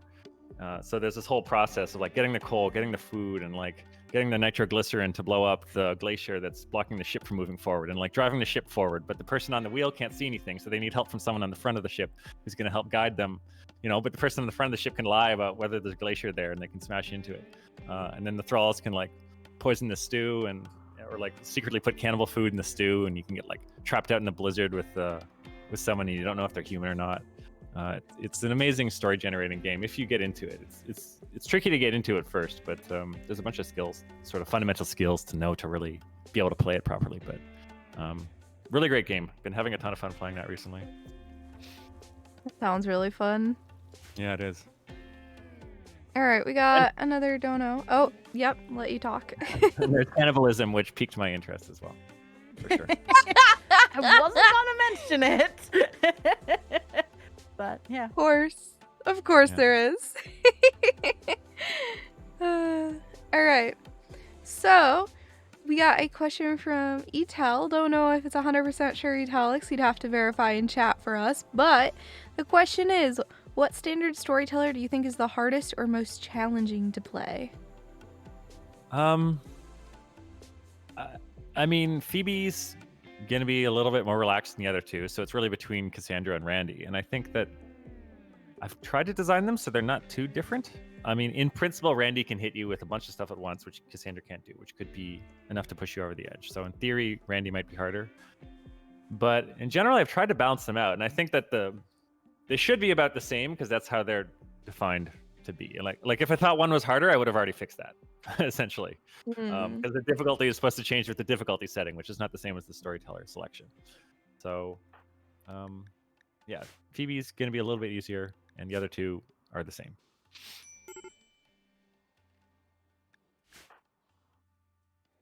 Well, that puts that debate to a close. Nah, just kidding. Mm-hmm. I have died to both, so there's that. Right on. I mean, Phoebe can be really hard at harder difficulties. I've heard like. Oh yeah, they can all be hard. The difficulties can 5x your threat points. You'll get choke slammed. Yeah.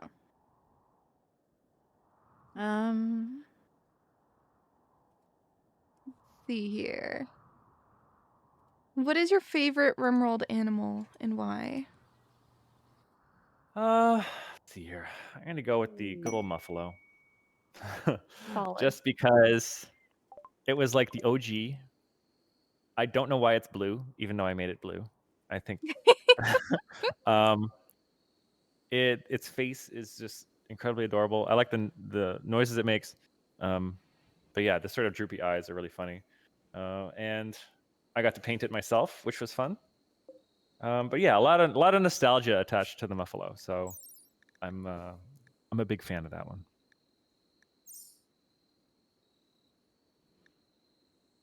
But why is it a muffalo, not a buffalo? Well, Potato. I mean, it's sci-fi, right? So it can't just be a buffalo. So Okay. Well, there you go. you know, some of the stuff I'm not sure exactly why. You know, Yeah, no, it's fine. can you I'll explain every accept that decision you answer. made? Every decision you made 10 years ago. Yeah. I think we just had a question come in. Yeah. Yes, we did. I'm gonna slightly edit it to be a little more interesting. I assume the person won't care. So Over Zero is asked, what is your favorite mechanic that like players have used in a way that you didn't intend, but you decided to keep and enjoy? Boy. The question was I would is, say, but I like- already know it's yes, so I said favorite. Yeah. I would say like there's almost every mechanic is designed to be used in ways that we don't predict. Probably the way people treat prisoners, I would say. I don't want to say it's my favorite mechanic, but yeah, the whole thing where you cut their legs off and like use them as blood farms or like you know, medical training dummies essentially for repeated surgeries. Yeah, I actually didn't see that one coming. And that's another example of like the cannibalism. Like, yeah, once you put the game systems in, people can like the game implies a lot of stuff that would be very hard to explain if you were writing it straight up. But it's just something that naturally comes from the game system. So yeah, I would say probably some of the uses that people have for prisoners, especially you know, especially cutting their legs off and leaving them in bed. That's not one that I anticipated, but it is certainly interesting if people are willing to do it. Someone in chat, oh no, he knows about the medical training dummies. Yeah, I've known about that for years, guys. Don't worry. But the thing is, it's completely legitimate, right? Like that's something you could actually do if you're willing to. So Yeah. I would say the legitimate response from the game would be that to have like some sort of reputation where people find out you're doing this and they're like, "Oh my god, you're like a nightmare cannibal colony or something," and then they come to kill you for doing it or something. But yeah, so that's an idea. That'd be so cool. Right. I mean, that's basically one of the factions that's already in the game, right? The cannibal tribe and all that sort of stuff. Yeah, same they- idea. Yeah. Indeed. All right, we got another question here. This isn't a charity question, but if you could add any IP to the game, what would it be? I'm not sure I would. I mean, I really like to build my own thing, and I think it's I think it makes sense to have it stand on its own. So yeah, I wouldn't want to import some other IP. I mean, there's some great franchises and stuff out there. I enjoy them, but I'm not trying to do the same thing as them exactly. Hmm. That makes sense.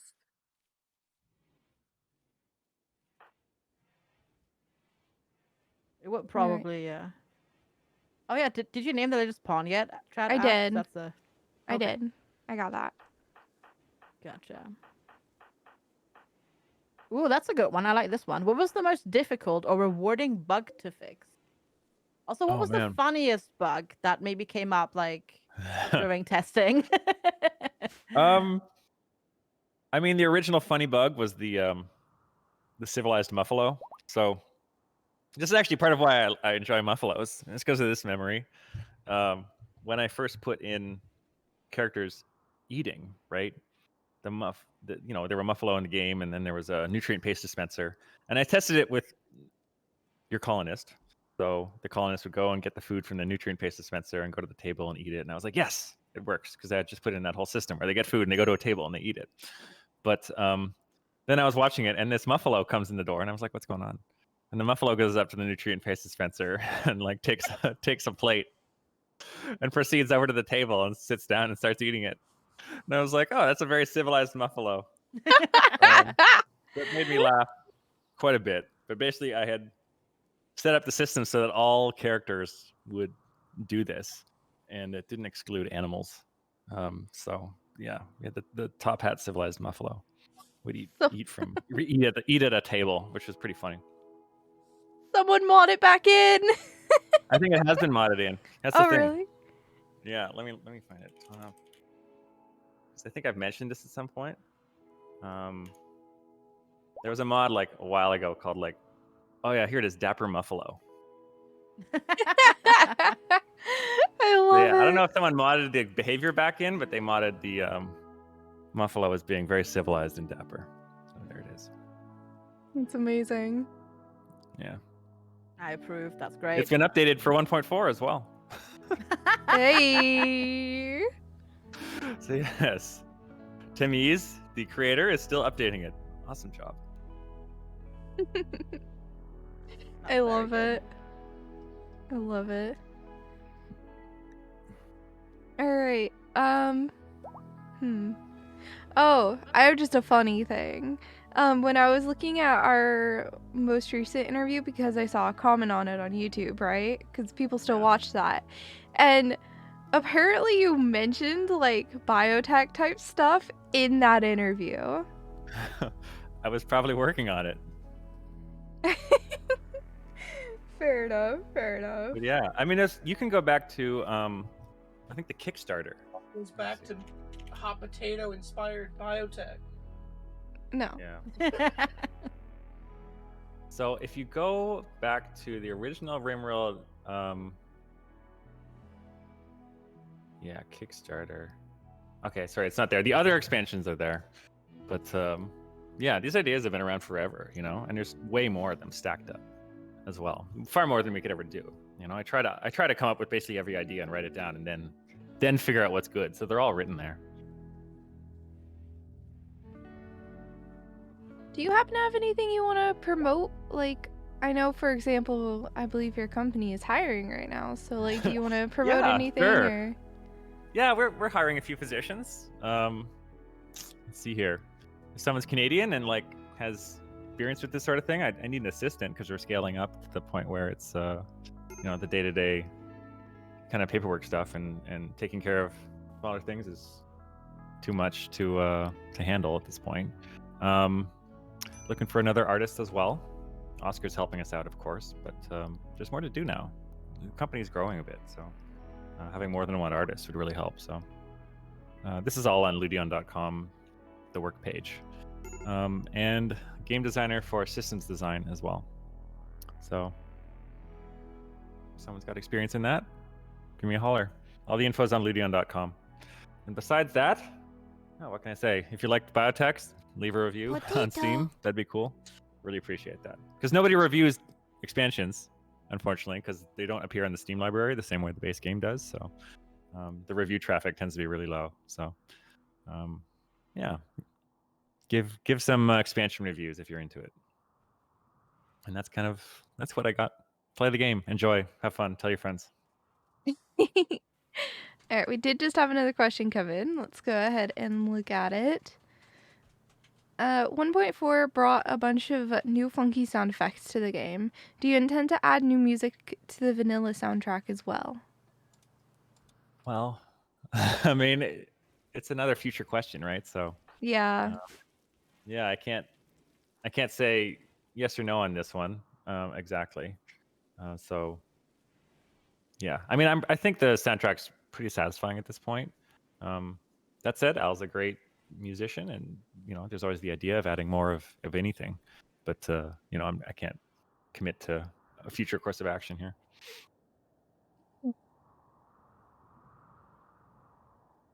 So, as we're wrapping up, I would like to ask you, is there anything you'd be willing to kind of tease here that hasn't been teased yet? Like, I don't know, maybe you're already working on another DLC and you want to say, hey, I am working on one, or I don't know, something maybe Ludeon is, you know, doing something else other than RimWorld in the background. You could say, "Oh, we are working on something else," or you don't have to.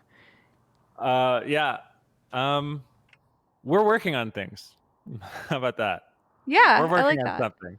I mean, Ludeon still exists, so I feel I'm not spoiling too much in that respect. But yeah, we're working on stuff that's really cool. So I'm pretty happy with it. But I'm not announcing something now. Yeah. No, I Yeah. didn't expect you to. I was just Yeah. curious what I could get out of you, you know? Hear that, guys? Things and stuff. Stuff is my favorite. I know, right? I'm more of a things person. You've liked things in the past, so maybe you'll like things in the future too. Yeah. Exactly.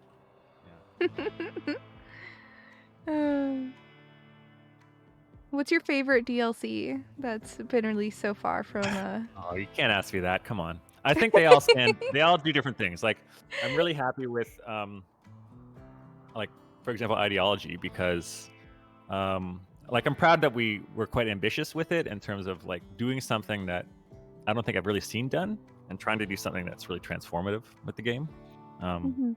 So, like, ideology is really interesting to me just because it explores. Like, as a game designer, it was interesting to work on because it explores, like, a super powerful combinatoric expansion of what the game can be like. You're essentially playing as totally different types of groups of people with different moral goals and different ideas of how to go about them.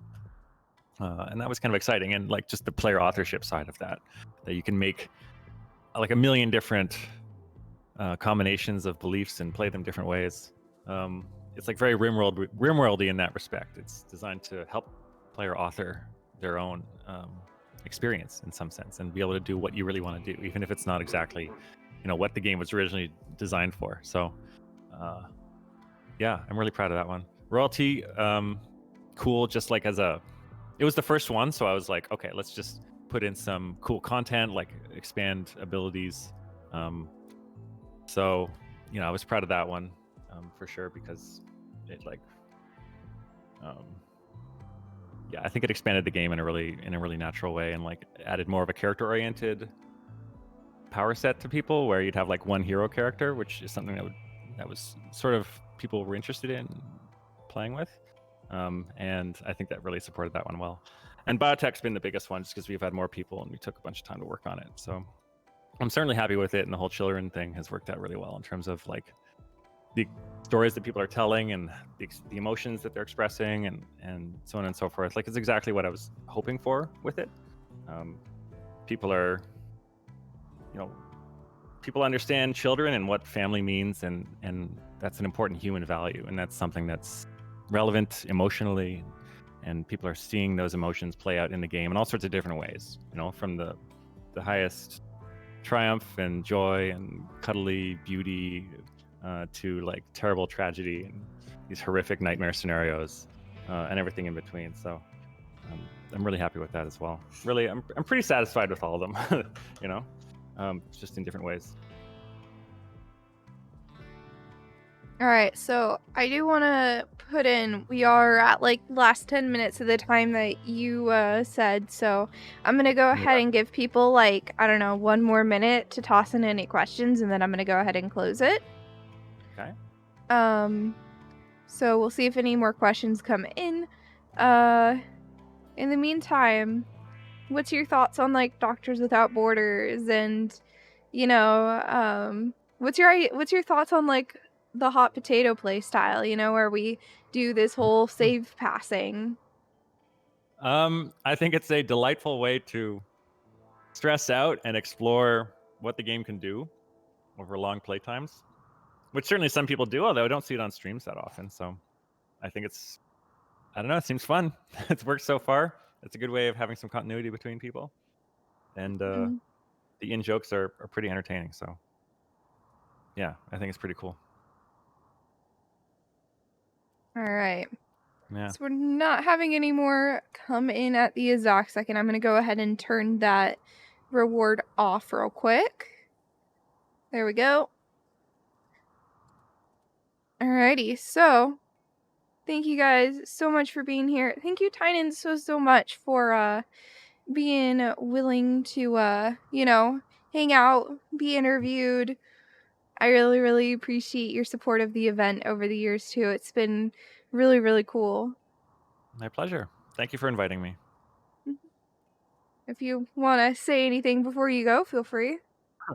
I think I'm good. I already covered the everything, so yeah. Thanks for having me. This has been fun. Thank you so much. Thank you.